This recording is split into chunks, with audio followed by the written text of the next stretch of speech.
back to my channel. In today's video, I'm really excited. As you could tell by the title, I am going camping in Arizona. So I'm currently in Phoenix and I'm going to meet up with my friend Chris down at Oregon Pipe Cactus National Monument. And it's a mouthful, but I'm really excited. I've only gone camping once before in my whole life, and that was a year ago with Chris at Joshua Tree. So if you haven't seen that video, definitely check it out above. It's kind of like a music video vibe. I just wanted to show you what I'm putting in my suitcase, and then we're gonna hit the road very soon. Chris is bringing most of the important stuff, so I'm just bringing my clothes, and then I'll probably get some food on the way there. We are camping in the desert, so it's gonna be pretty hot during the day. So I have a lot of shorts here for our hiking, and then one pair of leggings. I also have a few tank tops and then a t-shirt. And this is a really thick sweater that'll be good for the evenings because I think it gets pretty chilly at night. I have my hiking boots in here. I love these so much. I got them from REI. And some flip-flops in here for the shower and just when we're hanging out. Some toiletries in here. This is a really cool, quick dry, I think microfiber shower towel. It's for travel and camping specifically, and I just love it so much. It's like lightweight, but it does a good job of drying you off. And then here's more toiletries in here. I'm bringing a backpack just for when we're hiking. And then my favorite hat ever, it's like a nice safari hat that covers the back of my neck and has a really nice brim that covers like all the way down to, I guess, my neck and the front. The back of my neck and the front of my neck. So yes, can't go hiking without those.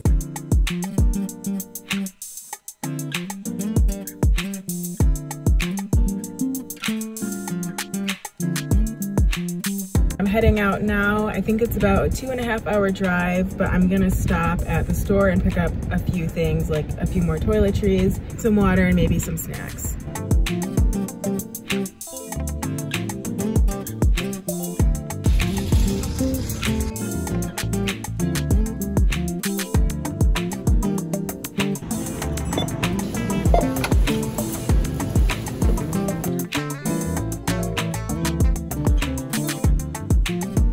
I just got to what I think is the campground. I am waiting for Chris to call me back because he's already here. This is the rain cover, which I never use. Wait, say hi. Oh, hey. So I just met up with Chris at the campsite, and it's super buggy, but he's gonna teach me how to set up our tent. Yes. Since I want to be able to camp on my own in the near future, Chris taught me how to set up the tent and then educated me on the art of starting a fire.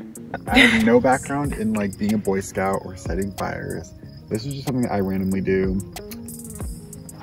My only thing is that, you know, obviously like you have to start. So I have like, this is kindling and like the tinder, just start it. And you basically start small and bigger. We then enjoyed our dinner and had a quick debrief of the day before we went to bed. We just finished cooking and then we brushed our teeth and went to the bathroom and got ready for bed. But I feel like it's been a unique experience so far. Yeah, I really like it. It's been fun. It's like a very artistic community. It's rustic. It's very in nature. I mean, we heard like this pack of coyotes howling. Oh my God. That's why we went to bed, because literally it was like 10 coyotes just like howling at the moon. And I was like, we gotta get out of here. I liked it. I'm just like imagining what it must be like to like live out here, and I think it's crazy. It was nice to hang out. Courtney and I don't live in the same place, so we don't see each other very often, so stay tuned, I guess.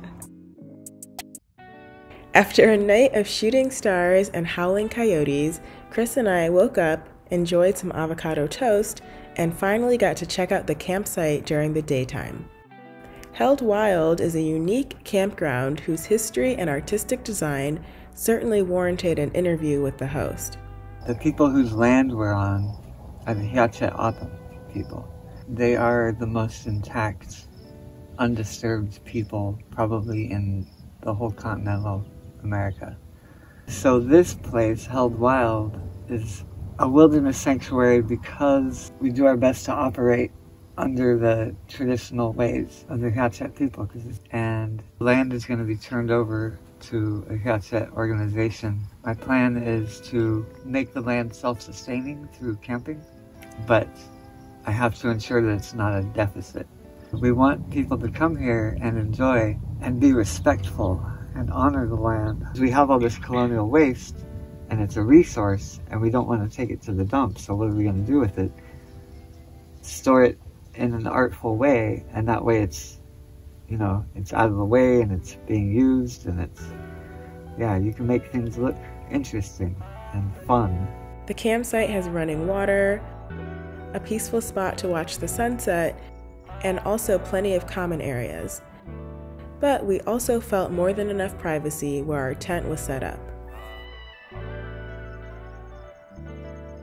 Having explored the campsite, we jumped in the car and drove about 20 minutes south until we hit the park, where we were ready to see the organ pipe cacti. And these here are organ pipe cacti, and this is unique to the Sonoran Desert, which is where this park is located.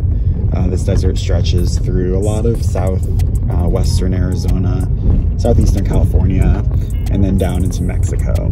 Because the US-Mexico border bisects the Sonoran Desert, the border wall is a pervasive issue that's caused serious damage to both the local wildlife and Native American culture. While the park serves as a peaceful sanctum for visitors to reconnect with nature, the frequent immigration warning signs and random checkpoints are a salient reminder of how rife with conflict the area truly is. I believe this is the only place in the United States where you can find these cacti. There are some places in northern Mexico, but the most accessible for most, at least American travelers, to be able to see these cacti. We were talking about, that's so close. We were just talking about how this is a national monument and like how that could be different from a national park. And we don't really know the distinction. But do you have anything to say about that? I feel like you know more. For me, the distinction seems a little bit arbitrary at times, and I'm confused what makes them different from national parks. They're all protected under the National Park Service. My impression is that there might be slightly different protections or more protections for national parks, or there might just be more infrastructure in national parks. Like when you think of like Zion or Grand Canyon, for example, there's a lot more like maybe services that are offered there. So I'm not entirely sure. Also, my little rant that I was having earlier with Courtney is that, for example, the Gateway Arch in St. Louis is a national park. And I'm like, why? Literally, why is that a national park? Because that is not nature, and it is by definition a monument. So, so yeah, it gets confusing. But I think the special part about the monuments is that they're often less visited than the national parks. And so right now we're the only people on this road, and you can see, you know, it's just empty. You can kind of see at the back. There's not a lot of people out here, and so it's a very good way to connect with nature. We just got to Arch Canyon Trail after doing the scenic drive, and we are doing this one because it's shorter and it's super hot out. It's like, he said it's supposed to get up to 95 today. So we just wanted an easy hike to start off with, and then we'll see how we feel, and then we can do, there's an 8-mile hike that we really want to do. Yes, we'll see. Yeah. Yeah, you can see the arch, I don't know, up there at the top. We'll be going up there. To make a long story short, we didn't make it all the way to the arch because the path was not well marked and it got pretty steep toward the end. So we left that trail, stopped for a snack, and then did another hike, which was a lot of fun and took us pretty high up in elevation. We are on hike number 2 now. This is a very nice hike. I love the elevation change. Apparently the viewpoint will be looking out into Mexico, which is cool. So I'm excited to make it to the top and see that. We made it to the top of the second short walk that we are doing, and we do not have the energy to proceed on to the super long, like 8-mile total walk. So we're gonna head back down, but you can see Mexico all the way back there. So those mountains all the way in the back are Mexico, which is pretty cool. And we're looking due south. We only did those 2 hikes for the day, and we saw a lot of butterflies. There was a lot of bugs in the area in general. I accidentally stepped on a cactus, which was not fun. We returned to the campsite for night number 2. We cooked dinner and then went to bed, woke up the next morning, and headed back into the park. We did a 3rd and final short hike that was actually one of our favorites because it gave us a pretty different view of the desert than what we had gotten from the other hikes. This was our last day in the park, so after this hike, we stopped in Gila Bend and got some delicious Mexican food before parting ways. I hope this video gives you a good idea of what to expect if you ever visit Organ Pipe Cactus National Monument. This weekend adventure turned into a really eye-opening experience about the cultural dynamics and conflict in this remote and beautiful area. So I encourage you to check out the link below to learn more about it. Thank you so much for watching this video. Please subscribe to my channel, and I'll see you in my next one. Bye!